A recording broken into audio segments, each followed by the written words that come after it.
So welcome everyone. Thanks so much for being here as we kick off our first ever financial literacy series for high school students. Thank you so much for being here. Today we have some really great people presenting, hoping that we can help you feel empowered about your finances as you get your first job or your first credit card or you graduate high school.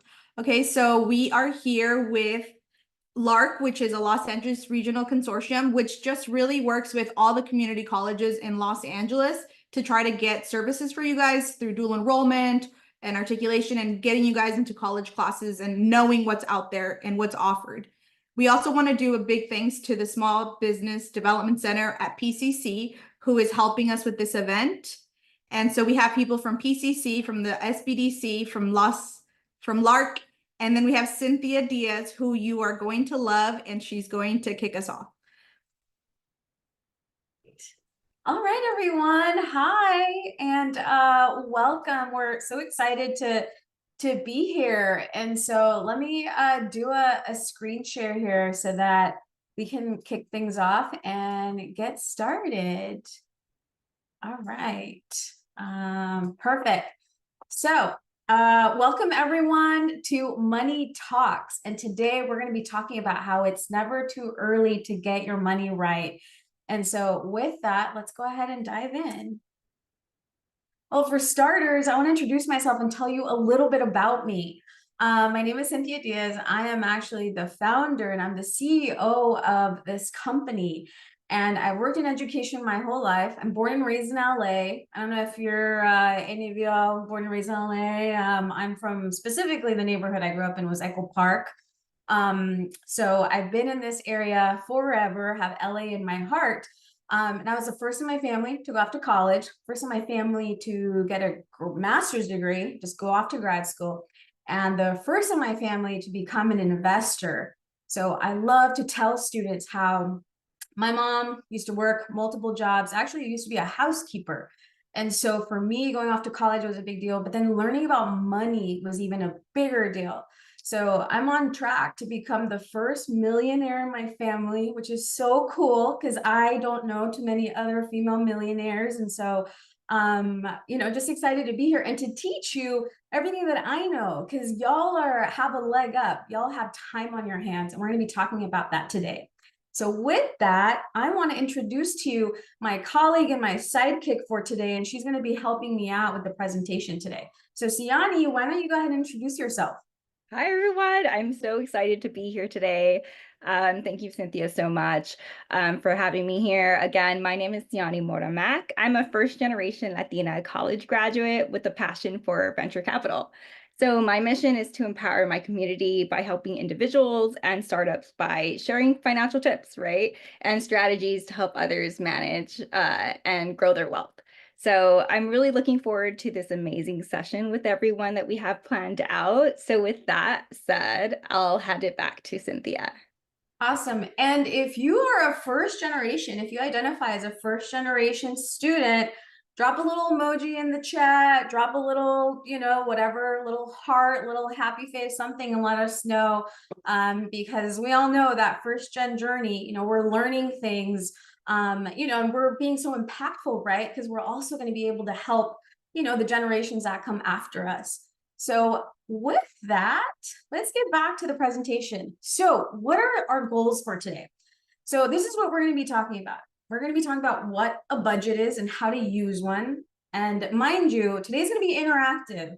So even though we're on Zoom, we're going to have a couple activities where you're going to be participating. So we're definitely going to be engaging you. We're actually going to be establishing a savings goal. We're going to understand a little bit about credit and how to use it.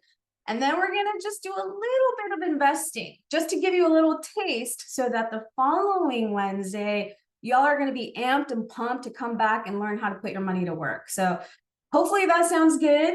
And then we'll go ahead and get started. So as I mentioned, you're not going to be just sitting here listening to me talk because we want info from everybody. So what we do here with Financial Space is we actually use a platform called Mentimeter. I don't know if any of y'all have used this before, but Mentimeter is completely anonymous. So it's really cool because you get to participate and nobody knows it's you. So that's what's really great. So what you're going to do is if you have your phone on you, scan the little QR code, or if you're on a laptop and you want to open another browser, you're going to go to menti.com and you're going to enter the code 66563901. And when you get here, hit that little thumbs up. We know you're here. Perfect. All right. I'm seeing a couple folks come in. And the reason why we love to use Mentimeter is, sometimes when we're talking about money, one, it can be very intimidating, right? It can be a little scary too. There's a lot of thoughts and feelings depending on what you've seen at home. And so we want to make sure we create a safe space for you to share your thoughts, ask questions. So the cool thing about Menti, and I'm going to go on to the next page, if you have any questions and you're feeling a little shy and you're thinking, man, I want to ask that question, but I don't want to put it in the chat, I just have feelings about that, ask in Menti. No one will know. I'll be checking this to make sure I see your questions. But again, the way that you'll be able to interact with us, the chat, Menti, and then of course, we'll also invite you to unmute.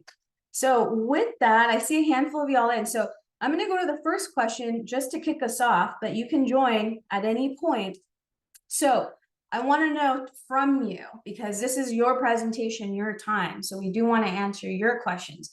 What do you want to learn about budgeting, about saving, and credit? So we'll hang out here, and then as the responses come in, Siani is going to just kind of share with us what we're seeing. I love that we got the first question in, how to save. That's definitely a question I'm always asking myself, even as someone that is a great saver, an investor, I'm still always asking myself, how do I save, right? And I'm sure that's something Cynthia as well is always asking herself. How does credit work? Yes, those are definitely something that we can answer. Okay. Yes.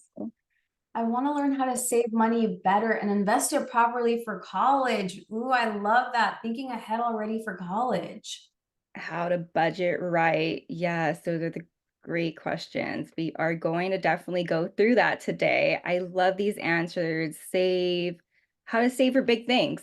That's something I'm someone that is trying to move across country in the next few months. And these are the things that I'm asking myself, how to save for big things like that. How should I budget and save? That's definitely relatable. Ooh, how to build credit. How can I boost my credit? All right. We have some folks in here that are thinking even the next step, right? How do I even boost it? Which is really cool. I love this question. I'm sorry, you're scrolling. Go back a Oh, little. yeah. Let me go About up. the roommate, being able to afford an apartment on your own without a roommate. This is huge, especially in Los Angeles. How do you afford not having a roommate? Because ideally, we all would love to live by ourselves. I think that's definitely a whole workshop in its own. Yeah, that one is. And we're also saying if I open a credit card now at 16, how can I build up a good credit score by the time I'm done with high school? We're going to talk about that. So all of these that we're seeing here, we got you. We're going to be answering most of these questions. And at the end, if there's still some questions that you have, we will make time for them. So amazing. I love to see it. Thanks, y'all. We have a awesome group. Y'all are just dropping all the things that you want to learn. So we're definitely seeing some really great responses. How to save so I don't leave college with debt. Oh my gosh. Yes. All really great things that you want to learn how to make money as a teen. Okay. How do I use my money more wisely? Okay, cool. So these are all things that we're going to be touching upon, and we're going to do our best to get to all of this. Most of this is already embedded in the content. So we're all on the same page here. So with that, the next question, since we're going to kick things off with budgets, and it's okay if you don't know a lot about budgets. That's why you're here. You're here to learn. But we want to know, what do you know about the word budget? I'm sure you've heard it, or maybe you don't know anything. And if you don't know anything, that's okay. If maybe you've heard the word, but you're like, what the heck is that thing? Okay, let us know. Again, no right or wrong answers. We just want to know where you're at so that we can go ahead and answer these questions for you. All right, and Siani, what are we seeing come up? Yeah, frugal about what you spend, right? That's definitely something that I'm always asking myself, but always trying to create a better method, right? A set limit of money. Yes, a set limit, right? Setting boundaries, setting our budget, setting what are we spending today? What are we spending tomorrow? Those are our goals, right? Having a range of what you spend. Yes, ranging things like maybe I'll spend $5 on a coffee, but I won't spend $15 on a coffee, right? Those are the boundaries, right? I'll pay $5, but it depends, right? Everyone has their own limits, so setting a limit, spending, yes, love that. What else are we seeing here? Right. Budget books. I love that. Budget books. I am someone that still uses pen and paper when it comes to budgeting. I know that's cringe, but sometimes I do definitely love using the paper and pencil method. But I also do other methods as well. But that's definitely something that's interesting when you think about budgets. Awesome. So we're seeing a lot of a limit of how much you spend at a place, for example, setting limits on how much just, how much money to spend. So we have a nice group that understands what a budget is. And so we're definitely going to be talking today about what a budget is, how to use one, and how to create one. And we have an activity that we're going to be doing with budgets today. So amazing. And we have someone that's even doing the 100 envelope challenge. Okay, amazing. So with that, we want to know, have you ever tracked your expenses? Has any students in here, you get a little money, do you track it? If you do, I'm going to want to know at some point, what do I you would say use? when I was in high school, I would have answered no. I would have Maybe answered no too. I would probably answer no, 100%. And I love that we're getting more guesses. We're seeing like a ton of guesses. So please feel free to answer. We would love to see how this turns out. Amazing. So we're seeing, wow, a nice group of students in here are saying yes. All right. And for the folks that are checking off no, again, that's okay. We're going to be talking a little bit about tracking your expenses and even some apps that we like. Again, if you're like Siani and you want to track, pen and paper, that's cool too. I'm an app person, so I love to use apps. So we're going to be sharing some today as we kind of talk about budgets and expenses. So awesome. So we're at a 50-50 here. Okay, great.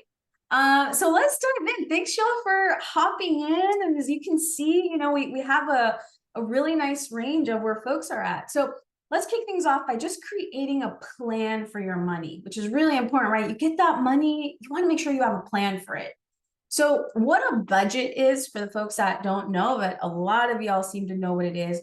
What it is, it's a financial roadmap, right? It's a plan. And what it is, it's data that's going to inform the decisions that you're going to make. When you create a budget and you have a plan for your money, guess what? Now you have information and you have a plan for how you're going to spend your money.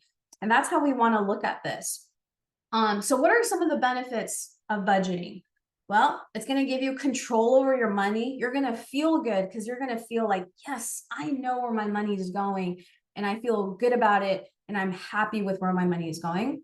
It's going to keep you focused toward your financial goals. So some of you mentioned college, right? How do you save? How do you save for those really important things? Well, a budget is going to help you with that.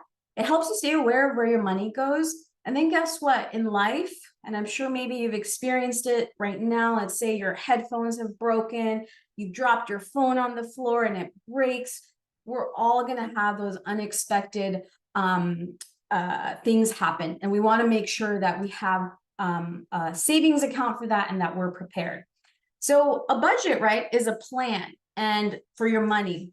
And it's going to have these three main categories. It's going to have your income. And this is really what's the money that's coming in and where does it come from? I was like, that's why they casted you as Shrek. Because and if y'all can just mute yourselves, that would be amazing. Thanks, y'all. So we have, where's your money coming from? Maybe you work, maybe you do a little babysitting here, maybe you have a little side hustle going on, maybe your parents give you an allowance. We want to know what's the money that's coming in. And then we want to think about our expenses. And expenses is, where does my money go? What am I spending on? Where is my money going? And then, of course, we want to make sure that in our spending plan, we have savings and that we pay ourselves first. I always like to tell people, before you go pay Coffee Bean, before you go pay Starbucks with your money, before you go pay, Walmart, wherever it is you shop, make sure that you pay yourself first. You come first. So how do we start organizing your monthly income? Well, we have a template for you. We're going to be showing you how, but this is essentially what it's going to look like. So if you have a part-time job, right, you have a monthly allowance, we're just going to start adding up. What's the money that's coming in? And then once we know every month or every time period what money is coming in, then we want to know, well, where is our money going? Right now, you don't have to worry about housing if you're still living at home, right? But for those of y'all that asked about roommates, or you're planning on getting your own apartment, you're going to have to start thinking about, man, okay, every month, the rent, the utilities that come with this, the bills, gas bill, internet bill. So essentially how we start organizing our expenses is we want to start thinking about the things that happen every month that are just kind of the same every month. So your rent tends to be the same every month. Your cell phone bill is the same every month. Let's say maybe you have like a Metro card, to go to school, every month, maybe you have to pay for that. For those of y'all that are thinking, yeah, I want to get a car in the future. Well, there's a lot of expenses that come with a car insurance, the car note. Those are things that are typically the same every month. We all know Netflix. Every month, we got to pay for that. That's Spotify. Every month, we got to pay for that. So those are the things that happen every month that are pretty much the same. Then we have a second category, and this is called your variable expenses. And your variable expenses tend to be the things that, they range every month. Your groceries, right? You don't eat the exact amount every month. One month, you may eat a little less than the other. Eating out, how much you go out with your friends, your entertainment. If you drive, that might not be exactly the same every month. You don't buy clothes every month, or maybe you do, and personal care. So these are things that are going to vary. And then lastly, again, you want to pay yourself first. You want to start thinking, okay, how can I start saving a little bit every month? And we got to put it in your budget, kind of like a bill. So if you're thinking, man, I want to start saving for college, or I want to move out eventually, and I want to be able to save for that. These are things that we want to start thinking about and saving for, and we want to put it in our budget. So here we just have a quick example. And, this is Mark. He's a, freshman on campus, and, Mark works, and he's got a part-time job. So he makes, maybe about $400 a month, from his part-time job. And Mark, got some scholarships and grants. And so he gets about $800 from his financial aid check. So as we can see, he has about $1,200 to spend every month. But guess what? He's spending more. So as we're looking at these categories, any ideas, if this were you, where would you cut? As we're looking here, groceries, he's going a little over his budget. Personal care, he's budgeted $40. He's spending around 30, spending a little bit more on gas and on-campus parking. He's got to park on campus. Subscriptions, he budgeted for that, but he added a couple more. The eating out, he's spending a little bit more on eating out. So I'm curious. And then we have miscellaneous, right? This is the random stuff. If this were you, where do you think you'd cut or you would adjust in your budget if you were Mark, to make sure, like, okay, I'm staying within my 1,200. And everyone's going to be different because our needs are different and our values are different. So I'm curious from y'all, and there's no right or wrong answer. If this were you and you were looking at your budget, where do you think you would go through and say, I think I got to adjust, maybe make some changes here? And feel free to unmute if anyone wants to unmute and share. Does anyone want to share? Subscriptions and miscellaneous. Ooh, all right. I think we should go down on groceries. Okay, on groceries. All right. I think I would stop eating out as much as I do. Yeah, eating out too. That would be a hard one for me, but eating out, definitely. Okay. That means the grocery bill would go higher because you'd have to pay to like make dinner and stuff. That's true. Talk shop. Berries. That's a good, those are all really great points. And we're seeing in the chat, we're seeing some subscriptions. Yeah, I heard subscriptions as well. All right. So we're seeing, as we can see, there's a variety of different answers, right? And that's okay because everyone has different things that they value. Maybe for you, eating out is super important, but maybe subscriptions aren't. And you're like, I'm going to cut all of these and I'm going to share them. I don't play that again. You just played it. And and if we can have y'all just hit the mute button, let's see, there we go. Thank you for that. Awesome. So thanks y'all for participating. So with that, we have a quick activity that we're gonna have you do. And so I'm gonna drop this link in the chat and I want y'all, when y'all get here, I just want you to go to file and make a copy for yourselves, because I want you to keep this copy for yourself. And what I want us to do in this activity, we're going to pretend that you already have your rent, your utilities, and your basic needs met. And then we have a list here of some other things, right? And what I want you to do here, and if there's things that are not in this list that pertain to you, add them. But what I want you to do in this activity, once you make a copy for yourself, just go to file, make a copy, and then it's yours. I want you, based off of these numbers, to go through this list, and I want you to add a 1 next to the things that are a need for you, that are super important to you, that you're like, I need that every month. I feel like I really need that. I want you to put a 2 next to the things that you're like, this is kind of a high priority want, right? I want this. This is pretty important, but it's not a need. And then I want you to put a 3 next to the things that are like, you don't want that, but it's, it's cool, low priority. So I want us to go through, because eventually when we create a budget, again, as we saw with Mark, we're going to have to make decisions about what's really important to us and what isn't. Because of course, we don't have all the money in the world to spend. So this is the first part of this exercise. And once you've done that, what I want you to do, I want to pretend that every month you have $100 left over. So I want to know how you would spend your money. So I'm going to give y'all a good about 5 minutes or so. And once you've done this exercise, I want us all to share. And we're actually going to share it. What I want you to see is I want you to share your tentative $100 budget here. So once you've outlined, okay, this is what's a need for me. This is high priority need.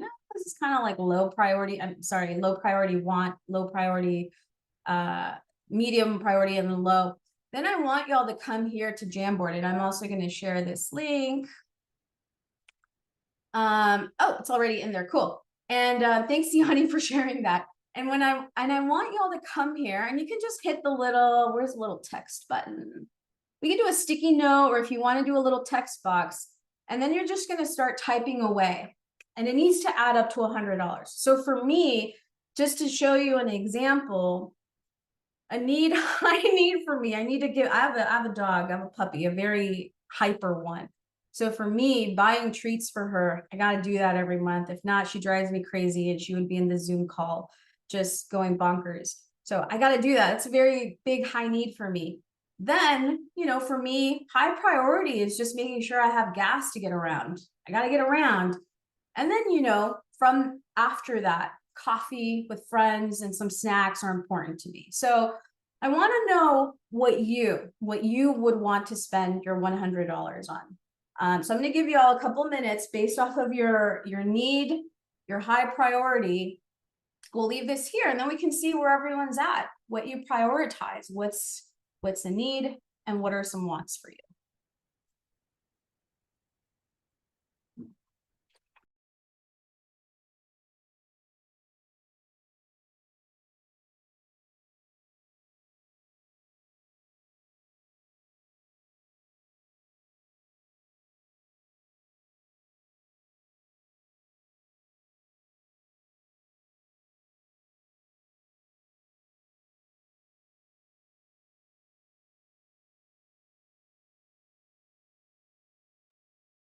All right, we're seeing some answers come in.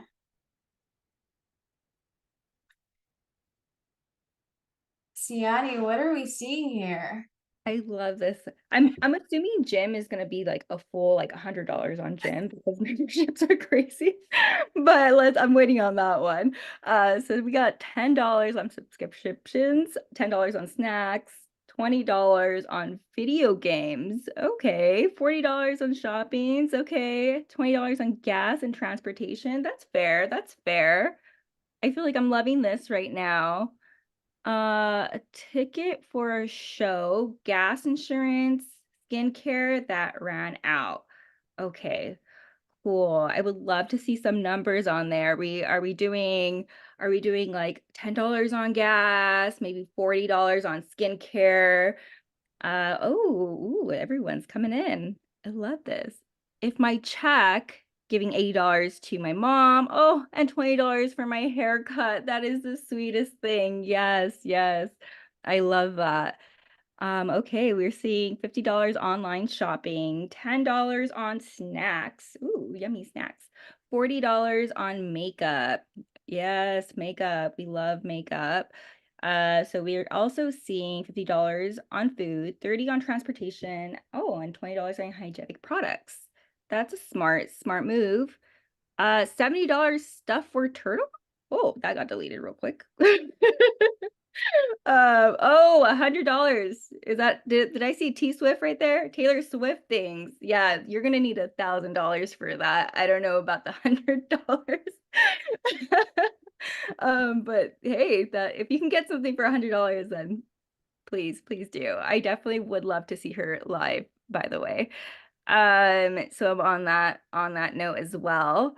So what else are we seeing? Do you see anything new, Cynthia, that I'm not Yeah, seeing? I'm seeing up there $35 for dog food. So we have another person that for them, their pet is also very important to them. And we're seeing, $30 on clothes, $20 on snacks, 40 on books and music, $10 for pins, and then they're gonna chip in. We're seeing $50 on food, $30 on transportation to get around, and hygiene products. Okay, very cool. So we're seeing a variety of different items. And really, again, the idea here is when you begin to create your budget, right, we're going to have our fixed expenses, which again is going to be our rent, our bills, all the things that need to be taken care of.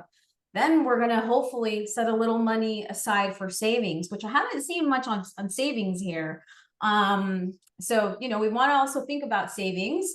But then hopefully you're going to be able to have a little bit left over. And if you have a little bit left over, depending on what's left over, you're going to have to make some decisions about what's important to you. So this is really great to see how everyone has different ways that they want to spend. And the key is to be really intentional with your spending, right? And to have an idea of what's important to you, what's a need to you, because your need, like for some of you, maybe it's hygiene. For others, I saw medication. For somebody else, and maybe, you have a pet and a dog. For some, it may be transportation. You don't have anyone to get you around. We're going to have to make some decisions around that. So awesome. Now I'm seeing the savings come in. I don't want to guilt y'all. Now we're seeing the savings come in. So with that, we're going to go ahead and move on to the next exercise, but thanks y'all for sharing. This is really great. This short yes is forever. I'm assuming that's Taylor Swift. Yeah, I'm assuming that's Taylor Swift too. Awesome. So I'm going to go back to the presentation, keep adding to this. You'll definitely have access to this. So with that, let's talk a little bit about strategic savings, because savings is really important. So when we think about savings, we want to think about 3 different types of accounts that we want to save. We want to save for a rainy day. And this means, again, you drop that iPhone, your laptop breaks, your headphones that you need to study because your brother or sister are running around and they're loud and you just need something to concentrate. They've broken, you need new ones, right? We want to make sure that we start saving for that rainy day. Then we want to think about, what are the things that are going to come up that I'm going to want to save for? Maybe that's a new phone. Maybe that's a new laptop. Maybe that's for college. Maybe that's to help your family. I know that many of us, if any of y'all are the oldest, but me being the oldest, that was something that I thought about a lot. Like, oh my gosh, I gotta help out my family. I have 2 younger brothers. That's kind of, was something that I thought about. And then eventually we also want to start thinking about wealth building. And we want to think about wealth building because in our communities, a lot of the times this part is left out. How do we use the money that we get to make more money? How do we use that money in a very safe way, right? And learning about how to make your money make money is very, very important. So that's something we're not going to dive into it too much this session, but next week's we're going to dive straight into that. So let's say, for example, you want to save for a laptop. We want to know, first of all, what's the amount? So this here is what a new MacBook Pro would cost, right? Let's say you're thinking, man, I'm going to be off to college. My parents can't help me with this. I need to save for this laptop on my own. Well, guess what? If we start planning ahead, you can start saving for this. So we would take the amount and we would divide it by the amount of time. So if you, let's say, wanted to buy this laptop in the next year, it would require you to save about $108.25 per month. And maybe you're thinking, I don't have $108. Where am I going to get that? Well, and maybe we stretch the goal out. Maybe we then go to 2 years. And now the amount seems a little bit smaller. Okay, in 2 years, I could get this MacBook Air if I can, get $54 every month and put that away in a savings account. Or if you're thinking, $54, that's still a lot. Well, then let's stretch it out a little bit more. Maybe in 3 years, right? If we're intentional and we start planning ahead, in 3 years, we'll be able to get this MacBook Air by putting aside $36. And I think you kind of get the idea that as we start mapping ahead the things that we want, it's very possible to be able to save for the things that you want. So what I'm going to pause here for questions, but then I want to know from you what you want to say. So any questions right now about the topics that we've covered? Anything at all that I can help answer? No? Okay, cool. So what I want to do now is I want to go back to the Jamboard. And what we want to do next is I want to know what's something that you want to save for. So again, you can either put it on a sticky or do the little text. What's something that you want to save for? What's the amount that you need? By when do you need it? If you know, and if you don't know, that's okay. And then how much do you need to put aside every month for that? So save for a new computer, amazing. So new computers, depending on, the type of computer you want, can range $700-800, I think, all the way to, a couple $1,000s. So we want to know if it's saving for a new computer, which is great, how much do you need? By when do you need that? And how much do you think? And you can do an estimate. If you don't know the exact price, you can do an estimate. So if it's within a year, how much would you need to put aside every month to get there within the next year? So we would take the $750 and divide it by the 12. How much would you need to start saving, every year? And I see save for college, at least 10K. Okay. So saving for college, 10K for college. Yeah, it's a bigger goal, right? My apartment and 3 months rent prior, so you won't get behind. So definitely this would require doing a little research, right? What does rent in LA cost? And we can start researching, you can start researching this now. What does an apartment look like? Do I want to live by myself versus living with friends or roommates so that they can help me split the cost and I don't have to pay for that all on my own? So a lot of, what we do when it comes to money, what will help you is to be strategic and plan and think ahead. If you're able to create a plan and think ahead, we'll make the sticky smaller if you can. That'll definitely help you get to your savings goals. And so we're seeing here, I want Bruno Mars tickets for $300 in 5 months.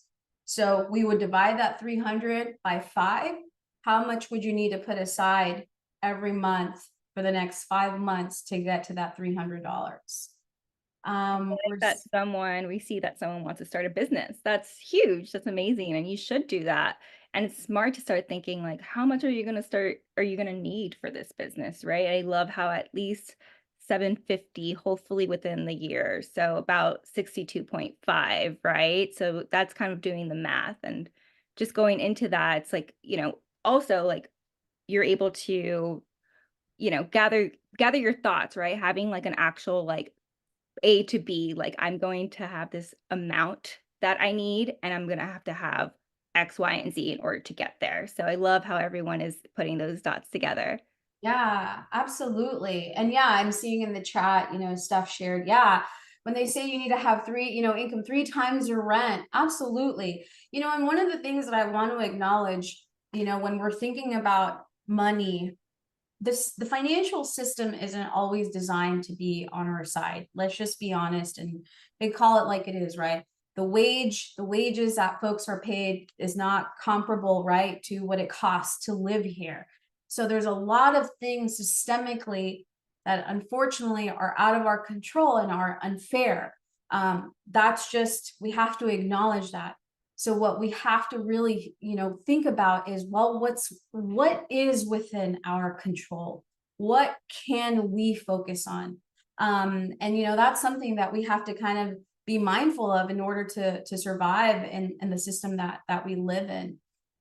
And so seeing a lot of different, we're seeing art classes, the goal amount $700 by next summer of 2025. So saving $60 per month, amazing. Saving for a car, and that car could be 15,000 all the way to 100,000, so you want to think about that. Do you want to save and spend all your money going into this car that may be, 100K? Or would you rather buy the car that costs less, but then still have enough money to spend on other things, to live out on your own, to, do all the other things that are important to you? So those are some things that we want to kind of think about, right? So awesome. We're seeing a new Wilson basketball, $100. Okay, perfect. So thanks y'all for sharing some of your goals. So let's go back to the presentation because I want to make sure I have time. So let's talk about savings accounts, right? So with this, I don't know if y'all are aware, but there's for-profit banks and then there's nonprofit banks. For-profit banks tend to be the Bank of America's, the Wells Fargo, the Chase. These are the banks that are publicly traded typically, and they're held by shareholders, and they're large, they're big, they operate nationally all over the United States, right? Those are the big ones that we know. But there's also smaller banks that tend to be nonprofit that are called credit unions. And credit unions are owned by members, right? And they tend to be smaller and they operate regionally or by state, or maybe even, let's say, like there's Teachers Credit Union, there's the Navy Federal Credit Union, there's a Pasadena Credit Union. There's a lot of different ones. So with credit unions, a lot of the times they may have membership requirements. So they may say, hey, we need you to live in this area for you to be a part of our credit union. But the cool thing about credit unions, and why I'm bringing them up, is because they're for the people, right? And the idea behind a credit union is that they're not there to necessarily, make money off of you the way a lot of the for-profit banks are. Now, they each have their own place, but I do want you to know that both options are available to you. So now that you know that there are for-profit banks and not for-profit banks, I then want to talk about the different financial accounts that you could find at different banks, because different banks will also have different types of accounts. So the first account that y'all will all interact with will be a checking account. And if you already have a checking account, drop a yes in the chat or a little thumbs up. I want to know who has a checking account. If you already have a checking account, this is going to be your main one, the one you're going to use every day, right? And typically this checking account comes with a card, a debit card. And a debit card just allows you to pay with plastic instead of cash. That's literally all it is. And it's your main financial account. The thing about checking accounts that you want to know is that the money that you have in your checking account, it typically doesn't earn any interest. Typically, you don't get paid for having money in this checking account. And it's not designed for you to save. It's meant to be used day to day, right? For you to buy stuff, for you to put money in there, use it, get money in there, use it. That's what it is. Then we have savings accounts. Savings accounts are not designed to be used day to day. Savings accounts are for savings goals, for longer term use. But there's 3 different types of savings accounts that we're going to talk about today. The first one is a traditional one. The thing about savings accounts is that most of them will pay you some form of interest. And we like interest. Remember how I was talking to you about you want to make sure your money is making money? We want to get paid for having money. Savings accounts do that, but they don't all pay you at the same rate. And that's why we want to listen up. So traditional savings accounts, these tend to be offered by your Chase, your Bank of America, Wells Fargo, the traditional banks, right? And credit unions. They pay you interest for saving, so you get a little reward. And they only allow 6 withdrawals per month. So that's it. So you can only transfer money from your traditional savings to your checking 6 times per month, and that's it. And they don't give you a debit card, right? So that's the traditional one. It's usually attached to this one. These are like siblings. They kind of come, usually when you open a bank account, usually they're together. Then we have something that's called the high yield savings account. Think of a high yield savings account as a traditional savings account, but like with a cape. It's got superpowers. And the superpowers of a high yield savings account is that the interest that they pay you is higher than the traditional savings account. We're going to see that right now. And same thing, 6 withdrawals per month. They also don't give you a debit card. And the last one that you need to know about is a certificate of deposit, or a CD, which are my initials. So you can remember that, CD. And a CD, they do have higher interest rates, but guess what? Your money is locked in for a period of time. So what happens is if you decide, oh, I want to, put my $100 into this CD, they're going to pay you a higher interest rate. But guess what? Your money may be locked in there for 5 months, 6 months, a year, 2 years, whatever it is. It's just going to depend on the terms of that CD. So you want to know the type of account, and they will all have, in a way, different purposes. So let's kind of dive into it. So what do we need to look for when we're looking for a checking account? For those of y'all that already have one, go through and make sure that your bank follows these. We always want to make sure any bank that we bank with is FDIC insured, NCUA insured. Why? Because that means that if the bank goes bankrupt, they just, mismanage the money. Guess what? The federal government steps in and protects your money, typically up to $250K. So we always want to find a bank that's FDIC insured, or a credit union that's NCUA insured. Then we don't want to pay any fees.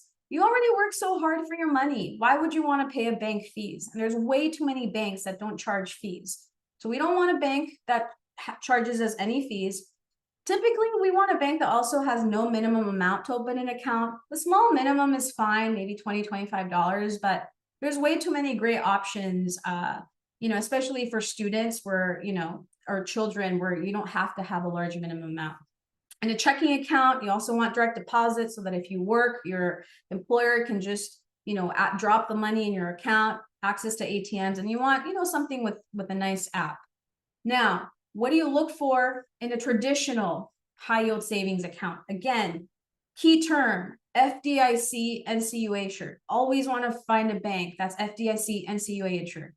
Also no fees, no minimum amount. And then you really want to pay attention to the interest. What is it earning, right? And we want to do this with any savings account. Then with a certificate of deposit, same thing. Again, FDIC, no fees, interest rates. But we want to know with the CD, because our money's locked in, how long is our money going to be locked in here for? Like you need to know that. And so that's super important. So because we're short on time, I'm not really going to have time to do this, this group breakout activity. But hopefully maybe I can integrate it into the next session. But what I do want to show you right now is I want to show you a high interest calculator and how this works. So remember how I told you a high yield, high interest savings account is like a regular savings account, but with like high interest superpowers. And these accounts tend to be offered by online banks like Ally, Marcus, American Express, Discover, Capital One now has a high yield savings account. But the cool thing is, let's say you have $100 in here. And let's say in your savings plan, you're putting aside $20. Let's say you were able to put $20 aside every month. Well, guess what? In the year, by having a high yield savings account that pays you this interest, you're going to earn $9. Bank of America will pay you $0. Chase will pay you $0. Citibank will pay you $0. Wells Fargo will pay you $0. So we want to think about, hey, if I'm going to start saving money, maybe I want to look into a high yield savings account because my money is going to earn more in interest. Now, as your savings grow, and let's say you get to college and you're working part-time and you're able to save more money, guess what? This starts to look even nicer. Now you're earning $27 versus maybe the $3 on national average. B of A, Chase, Citibank, Wells Fargo, all giving you nothing. So it's really important that as you're researching savings accounts, you look at this, the APY, the annual percentage yield, because this tells you how much your money is going to earn. And if you ever are curious, I'm going to drop this in the chat, this calculator, so y'all can play with the numbers. And if y'all have savings right now and you're thinking, man, I want my money earning more interest, you may want to look into a high interest savings account. And the nice thing about these accounts is that your money is not locked in. So let's see. All right, so let's talk a little bit about credit, because I know we had a lot of questions about credit. So with credit, we're going to head to the poll because I want to hear from y'all and I want to make sure y'all are still with me. So I want to know who in the room, who has a credit card?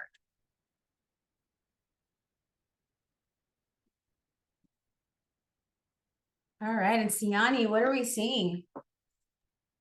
It looks like we're seeing not yet is the most percentage of everybody. 60% right now, almost 59. We got yes, 30%. We did see a lot of people say yes in the chat, so hopefully everyone can chime in here and give us like real results so we can actually see data of like what the percentages within everyone here in this room right now.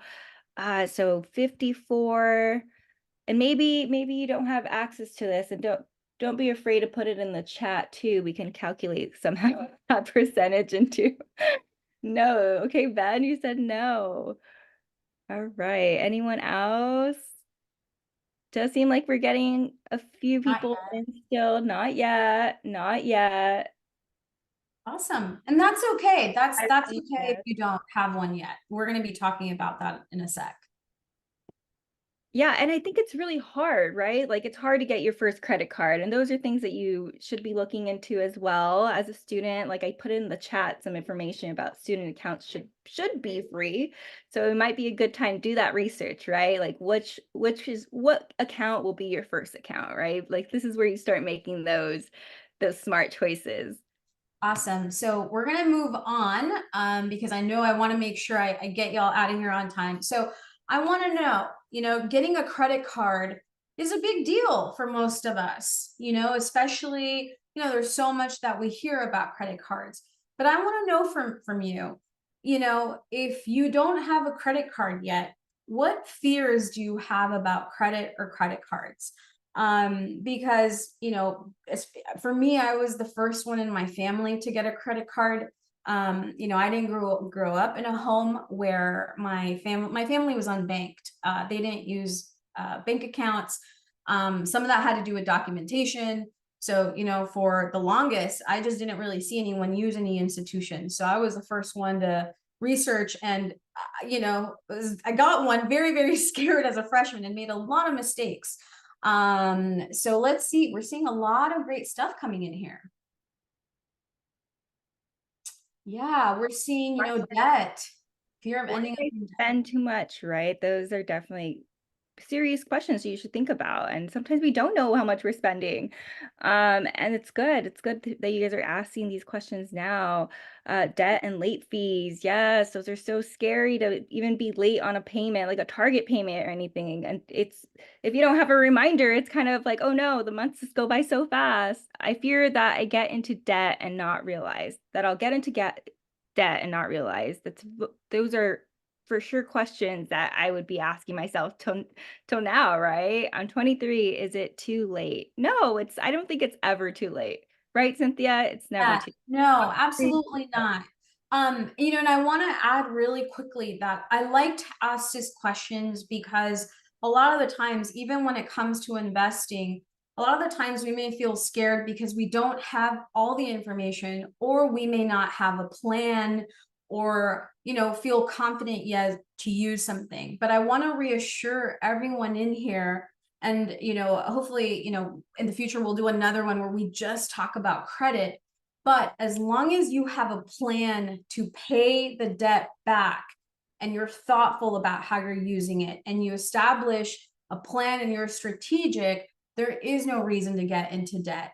And so a totally valid fear, I want to acknowledge that. But hopefully by the time y'all are ready, you're going to be thoughtful and you're like, I have some tools and strategies to use this credit card so that I don't get into debt.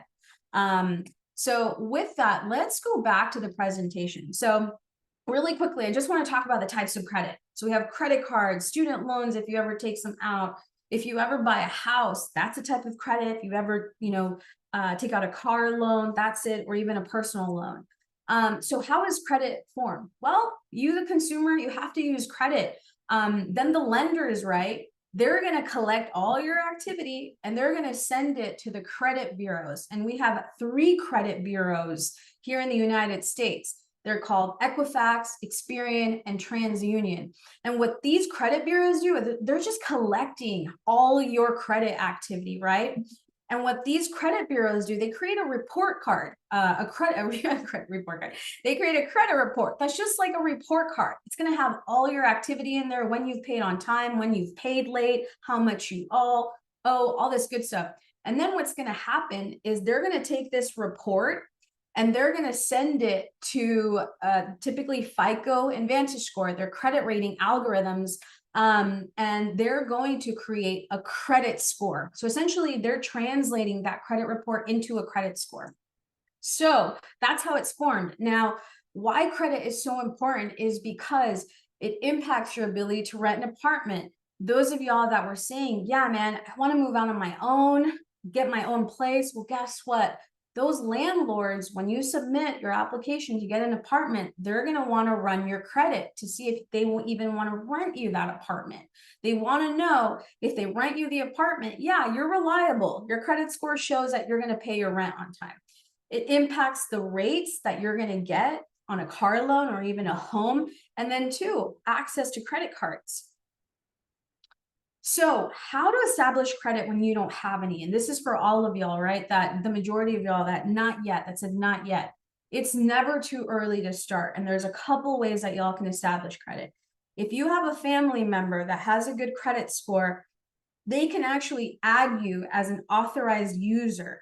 And the cool thing about this is that they can add you without even giving you the credit card. They can just add you and you pretty much get to use their credit, right? You build your credit off of them. You can also apply for a secured credit card, which essentially means you're giving a deposit. Let's say you give a $200 deposit, they give you a $200 credit card, and that's what you use until you graduate onto what a quote unquote a real credit card. Or for those of y'all that are students, you can actually apply for some really great student credit cards. And you can become typically most credit card users I'm seeing in the chat, what age? Typically you can become an authorized user at the age of 13. So that's usually the youngest you can begin building your credit. Now, some credit card do's and don'ts. Now, you want to understand credit and how it works. That's really important. You want to do some research, read some articles. You want to have a plan to pay it off before you use it. Those of y'all that shared, you're feeling afraid of just accumulating debt. The key here is before you swipe, you want to know, do I have this money in my checking account? Do I have the money to pay this off? If you don't use it, right? If you're afraid you're going to miss the payments and pay late, well, let's set alerts so that you can pay on time. And I just think the best practice is once you use it, pay it off in full. Don't let the debt accumulate. That is so important that you use it and you pay it off.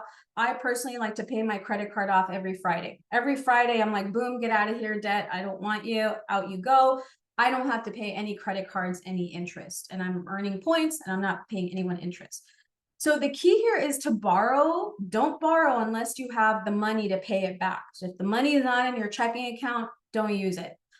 We don't want to forget about those due dates. And you know what? Credit card companies make money off of you by offering you. They're going to say, oh, you bought some, new shoes and they cost you $100. Cool. Your bill will say you can pay us the minimum of $25 per month. You don't want to do that. Why? Because they are making money off of you. Every time that you don't pay your bill in full, guess what? Those interest rates are adding. So they're charging you every month a little bit, and it's adding up for you not paying the balance in full. So the key here is to have a plan before you use it. That's really going to help you out. For students, what I usually say is if at first you're scared to use a credit card, and you're not feeling comfortable, add a subscription on it. Get the credit card, add your Spotify on it, set it on auto pay so that every month the Spotify bills it, then it sets it on auto pay, and then you're done. You're building credit without even having to use the credit card. There is no amount that you actually have to charge. So usually when I work with students, I'm like, you don't even have to use it. Just set it on auto pay for Spotify, a Hulu, or Netflix, and you can build credit that way. So a couple strategies for building a credit. Only borrow what you can afford to pay. Check your credit report, which we didn't get to talk about today. But again, if you want to research credit reports, something we want to access every year, you also want to keep those credit cards open. The minute you open a credit card, don't close it. Keep it open for a long time. Why? Because your credit history matters.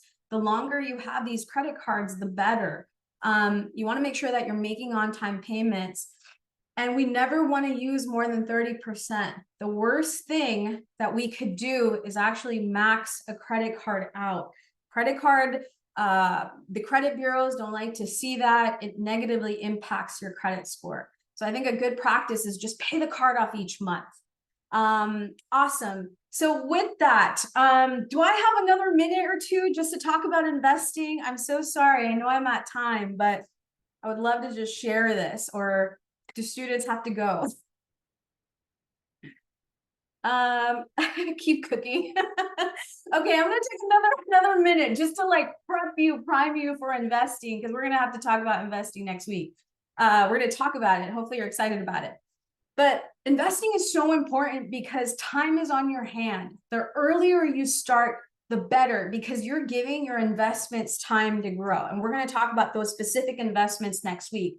So with this, I want to just quickly prime you the difference between an investor and a speculator. I'm an investor. I'm going to hit that $1 million mark by investing, not speculating. Investors are putting money in for the long haul. We want to see returns, like 10 years or so. We don't want quick money. That's the key difference. Speculators, you're thinking about quick money. That is not investing, that is gambling. And we're going to be talking more about that next at our next session. So I'm going to drop this calculator and oops, oh my gosh, that's the wrong one. Sorry about that. So I will, at our next session, just because we're out of time, I'm going to share with y'all a calculator so that you can calculate what you'll be able to drop into your account so that you can actually get to $1 million portfolio. So we're going to be doing that the next session. But with that, I know we're at time, so we're just going to conclude here. So with that, if you have any questions, I'm happy to answer them now. Sorry, I couldn't dive more into investing, but that's what we're going to be talking about next week. And I promise we'll get through all the investing questions next week. So any other questions I can help answer in the next minute that I have, y'all? Any questions? And I'm gonna go to Menti really fast and see. Let's see. I think we're just seeing. We're seeing on here, what is a recommended app? Oh, for tracking your money. Credit Karma has a really good one for tracking your money, and NerdWallet. And they're free. You don't have to pay anything. So those are really great for tracking your money. Let's see. If I just turned 18, do I have low credit? Yes.